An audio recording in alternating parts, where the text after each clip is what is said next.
অসাধারণ তারাই ভরা এক সুবিশাল আকাশ। আকাশের নিচে ছিল এক এমন দুনিয়া যেখানে মানুষ তাদের স্রষ্টাকে ভুলে গিয়েছিল। হযরত আদম আলাইহিসসালামের বহু প্রজন্মের পর মানুষ পাথরের মূর্তির সামনে সেজদা করতে শুরু করে। তাদের দিল থেকে আল্লাহর নূর বেরিয়ে গিয়েছিল। শয়তান তাদের মন ও মস্তিষ্কের দখল নিয়েছিল। এই ঘোর অন্ধকারেও একজন মানুষ ছিলেন, এক এমন মানুষ যার মন আল্লাহর স্মরণ দিয়ে আলোকিত ছিল। তিনি আকাশের দিকে তাকাতেন, মিটিমিটি তারাদের আলো দেখতেন আর ভাবতেন, এই সব কিছু বানানোর মতো নিশ্চয় কেউ একজন আছেন। এই সীমাহীন আকাশ, এই জমিন, এসব কোনো এক ক্ষমতার কেরামতি। এই মূর্তিগুলো তা একেবারেই হতে পারে না। এই মানুষ আর কেউ নন, ইনি ছিলেন হযরত ইদ্রিস আলাইহিসসালাম। ইদ্রিসের কথা শুনে প্রথমে ৭ জন তার সঙ্গী হল। সেই ৭ জন তাদের বন্ধুদের বোঝাতে লাগলো এবং দেখতে দেখতে এ সংখ্যা ৭০ হয়ে গেল। তারপর ১৭ থেকে ৭০০ আর তারপর হাজার হাজার মানুষ তার পয়গামের সঙ্গে জুড়ে গেল। যেই ইদ্রিস আলাইহিসসালামের কথা শুনত তার মনে আল্লাহর ভয় জেগে উঠত। মানুষ দেখল ইদ্রিস আলাইহিসসালামের চেহারায় এক আলাদা নূর আছে, এক এমন রোশনি যা শুধু আল্লাহর খাস বান্দার কাছেই থাকে। এক রাত যখন আকাশে তারা চকচক করছিল, ইদ্রিস আলাইহিসসালাম তার সাথীদের জড়ো করলেন। তিনি বললেন, হে আমার বন্ধুরা, আমাদের আল্লাহর কাছে একটা নিশানি চাইতে হবে। আমরা সবাই মিলে দোয়া করব যেন তিনি আমাদের পথ দেখান। আগে তারা জমিনের দিকে হাত রেখে দোয়া করল, কিন্তু কিছুই হলো না। তারপর ইদ্রিস আলাইহিসসালাম বললেন, চলো এবার আমরা আকাশের দিকে হাত ওঠাই। যেই তারা এমন করল, আকাশ থেকে এক রোশনি নেমে এলো। আল্লাহ ইদ্রিস আলাইহিসসালামের উপর ওহী নাজিল করলেন। তিনি এক মুহূর্তে নবী হয়ে গেলেন। কোরআন বলে, আমরা তাকে উঁচু মাকাম দিয়েছি। ইদ্রিস আলাইহিসসালাম তার কওমকে আল্লাহর বার্তা শোনাতে শুরু করলেন। তিনি মানুষকে শিখালেন কলম দিয়ে কিভাবে লিখতে হয়, কাপড় কিভাবে সেলাই করতে হয় এবং তারাদের সম্পর্কে কিভাবে জ্ঞান অর্জন করা যায়, যাকে আজ আমরা অ্যাস্ট্রোনমি বলি। কিসাসুল আম্বিয়া অনুযায়ী তখন পর্যন্ত মানুষ গাছের পাতা পড়ত, কিন্তু ইদ্রিস আলাইহিসসালাম তাদের কাপড় বানানোর কৌশল শেখালেন। তার বার্তা আগুনের মতো ছড়িয়ে পড়ল। মানুষ মূর্তি ছেড়ে আল্লাহর ইবাদতে ফিরে আসতে লাগলো। কিন্তু পথটা এতটা সহজ ছিল না। প্রতিটি নবীকে পরীক্ষার মধ্যে দিয়ে যেতে হয়, আর ইদ্রিস আলাইহিসসালামের পরীক্ষা শীঘ্রই আসতে চলেছিল। সেই কওমের বাদশা ছিল এক জালিম মানুষ। তার দিল ক্ষমতা আর অহংকারে ডুবেছিল। একদিন সে তার শাহী বাহন নিয়ে বেড়াতে বেরোলো। তার নজর পড়ল এক সুন্দর জমির ওপর। জমিটা এত আকর্ষণীয় ছিল যে বাদশাহর মন সেটার দিকে ঝুঁকে গেল। কিন্তু সেই জমি ছিল এক মুমিনের, যিনি মূর্তি পূজা ছেড়ে আল্লাহর বান্দা হয়ে গিয়েছিলেন। বাদশাহ বলল তার চাকরদের, এই জমির মালিককে আমার কাছে নিয়ে আসো। যখন লোকটি বাদশাহর সামনে হাজির হলো, বাদশাহ বলল, এই জমিটা আমাকে দিয়ে দাও। মুমিন বিনয়ের সঙ্গে বলল, হে বাদশাহ, এই জমি আমার স্ত্রী আর বাচ্চাদের ভরসা। এটা না থাকলে আমরা না খেয়ে মরব। আমি এটা দিতে পারবো না। এটা শুনে বাদশাহর মুখ রাগে লাল হয়ে গেল। সে তার শাহী প্রাসাদে ফিরে এসে তার স্ত্রীকে ডাকল, যিনি আজারিকা কাবিলার ছিলেন। বাদশাহ তাকে খুব ভালোবাসত, কিন্তু তার স্ত্রী ছিল চালাক আর জালিম। বাদশাহ তাকে সব কথা বলল এবং বলল, আমি এই লোকটাকে হত্যা করতে চাই, কিন্তু করলে লোকজন বিদ্রোহ করবে। স্ত্রী হাসল আর বলল, চিন্তা করো না, আমার কাছে প্ল্যান আছে। আমি আমার কাবিলার মানুষদের পাঠাবো, তারা লোকটাকে ধরে আনবে এবং সবার সামনে অভিযোগ করবে যে এই লোক দেবতাদের বিরুদ্ধে কথা বলে এবং নতুন খোদাকে মানে। তখন তুমি তাকে শাস্তি দিতে পারবে, কেউ তোমাকে দোষ দেবে না।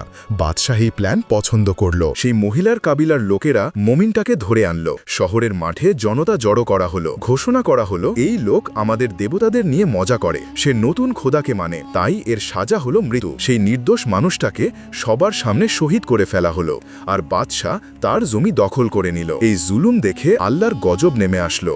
আল্লাহ ইদ্রিস আলাইহিসসালামকে হুকুম দিলেন, সেই বাদশাহর কাছে যাও এবং আমার শাস্তির বার্তা তাকে শুনিয়ে দাও। ইদ্রিস আলাইহিসসালাম কোনো ভয় ছাড়াই বাদশাহর দরবারে পৌঁছে গেলেন। তার চেহারা আল্লাহর নূরে চকচক করছিল। তিনি গম্ভীর কণ্ঠে বললেন, হে বাদশাহ, তুমি আমার বান্দাকে হত্যা করেছ, তার জমি ছিনিয়ে নিয়েছ, তার বাচ্চাদের অনাথ করে দিয়েছ। আল্লাহর কসম, কিয়ামতের দিন তুমি এর হিসাব দেবে, আর এই দুনিয়াতেও তোমার বাদশাহী মাটিতে মিশে যাবে। তোমার সেই স্ত্রীর গোশত কুকুরদের খাওয়ানো হবে। এটা শুনে বাদশাহর রাগ আকাশ ছুঁয়ে ফেলল। সে ইদ্রিস আলাইহিসসালামকে হুমকি দিল, এখান থেকে বেরিয়ে যাও, না হলে তোমাকেও হত্যা করব। কিন্তু ইদ্রিস আলাইহিসসালামের মনে কোনো ভয় ছিল না, কারণ তিনি ছিলেন আল্লাহর নবী। আর তার রবের ওপর পূর্ণ ভরসাবান। ইদ্রিস আলাইহিসসালামের কিছু সাথী সেই দরবারে ছিলেন। তারা তাড়াতাড়ি তাকে জানালেন যে বাদশাহ তাকে হত্যা করার পরিকল্পনা করছে। ইদ্রিস আলাইহিসসালাম কিছু সাথী নিয়ে শহর ছেড়ে এক পাহাড়ের গুহায় লুকিয়ে গেলেন। সেখানে তিনি দোয়া করলেন, হে আল্লাহ, যতক্ষণ আমি না বলি এই জালিম কওমের ওপর এক ফোঁটাও বৃষ্টি পাঠিও না। আল্লাহ তার দোয়া কবুল করলেন এবং ওয়াদা করলেন ইদ্রিস দোয়া না করা পর্যন্ত বৃষ্টি হবে না। ইদ্রিসের সাথীরা অন্য শহরে চলে গেল এবং খবর ছড়িয়ে পড়ল ইদ্রিস আলাইহিসসালামের দোয়ার কারণে বৃষ্টি বন্ধ হয়ে গেছে। ২০ বছর পর্যন্ত সেই শহরে একটি বৃষ্টির ফোঁটাও পড়ল না। জমিন শুকিয়ে গেল, ফসল শেষ হয়ে গেল, মানুষ ক্ষুধা আর পিপাসায় ছটপট করতে লাগল। ইদ্রিস আলাইহিসসালাম সেই গুহায় থাকতেন, দিনে রোজা রাখতেন আর প্রতিদিন সন্ধ্যায় একটি ফেরেশতা তার জন্য খাবার এনে দিত। তিনি সেটা খেয়ে আল্লাহর শুকরিয়া আদায় করতেন এবং কওমের জন্য দোয়া করতেন, কিন্তু শাস্তি ফেরত নেননি। একদিন ফেরেশতা খাবার নিয়ে এলো না, দ্বিতীয় দিনও না, তৃতীয় দিনও না। ইদ্রিস আলাইহিসসালামের শরীর ক্ষুধায় দুর্বল হয়ে গেল। তিনি দোয়া করলেন, হে আমার রব, আমি ক্ষুধায় খুব কষ্টে আছি। আল্লাহ ওহির মাধ্যমে বললেন, এবার তুমি তোমার রিজিক নিজে খুঁজে নাও। ইদ্রিস আলাইহিসসালাম গুহা থেকে বের হয়ে শহরের কাছে এলেন। সেখানে এক মহিলা রুটি বানাচ্ছিল, তার মুখে ক্ষুধা আর দুঃখের ছাপ। ইদ্রিস বললেন, হে বোন, আমাকে কিছু খাবার দাও, আমি কয়েকদিন ধরে ক্ষুধার্ত। মহিলা কাঁদতে কাঁদতে বলল, আমার কাছে শুধু 2টা রুটি আছে, একটা আমার বাচ্চার। 20 বছর ধরে বৃষ্টি হয়নি, আমাদের আর কিছু নেই। ইদ্রিস বললেন, একটু রুটি দাও যেন আমিও চলতে পারি। মহিলা বলল, যদি আমি আমার রুটিটা দিই আমি মরে যাব, আর যদি বাচ্চাটা দিই সে মরে যাবে। এসবই সেই ইদ্রিসের কারণে, যার আযাব আমাদের ধ্বংস করেছে। ইদ্রিস আলাইহিসসালামের হৃদয় কেঁপে উঠল, কিন্তু তিনি নিজের পরিচয় দিলেন না। বললেন, তোমার বাচ্চা ছোট, তাকে অর্ধেক রুটি দাও আর অর্ধেক আমাকে দাও। মহিলা কান্না করে রাজি হলো এবং বাচ্চার রুটির অর্ধেক ইদ্রিসকে দিল। বাচ্চা দেখল তার খাবার অন্য কেউ খাচ্ছে, সে জোরে জোরে কাঁদতে লাগলো এবং ক্ষুধায় সেখানেই মারা গেল। মহিলা চিৎকার করে উঠল, তোমার কারণে আমার বাচ্চা মরে গেল। ইদ্রিস আলাইহিসসালামের মন ভেঙে গেল। তিনি বললেন, ভয় পেও না। তিনি বাচ্চার হাত ধরলেন এবং দোয়া করলেন, হে রূহ, আমি আল্লাহর নবী ইদ্রিস, আল্লাহর হুকুমে শরীরে ফিরে এসো। সাথে সাথেই বাচ্চার চোখ খুলে গেল এবং সে জীবিত হয়ে গেল। মহিলা আনন্দে কাঁদতে লাগলো এবং বলল, আমি আপনার ওপর ঈমান আনলাম। এবার সে দৌড়ে শহরে গেল এবং চিৎকার করতে লাগলো, দেখো, ইদ্রিস ফিরে এসেছে, আমাদের আযাব শেষ হবে। খবর দ্রুত ছড়িয়ে গেল। মানুষ ইদ্রিস আলাইহিসসালামের কাছে জমা হলো। তারা বলল, হে আল্লাহর নবী, আমাদের মাফ করুন এবং বৃষ্টির জন্য দোয়া করুন। ইদ্রিস বললেন, আমি দোয়া করব না যতক্ষণ না তোমরা এবং তোমাদের বাদশাহ খালি পায়ে এসে আমার কাছে ক্ষমা চাও। বাদশাহ যখন এটা শুনল সে রেগে গেল এবং 40 জন সৈন্য পাঠালো ইদ্রিসকে ধরার জন্য। কিন্তু যখন তারা পৌঁছালো, ইদ্রিস আলাইহিসসালাম দোয়া করলেন এবং তারা সবাই মারা গেল। এটা দেখে মানুষ বাদশাকে বলল, 20 বছর হলো আমরা ক্ষুধায় মরছি, এবার অহংকার ছাড়ো। অবশেষে বাদশার অহংকার ভেঙে গেল। সে খালি পায়ে মাথা নিচু করে ইদ্রিস আলাইহিসসালামের কাছে এলো এবং ক্ষমা চাইল। ইদ্রিস আলাইহিসসালাম আকাশের দিকে হাত উঠালেন এবং দোয়া করলেন, হে আল্লাহ, এই কওমের ওপর রহম করো।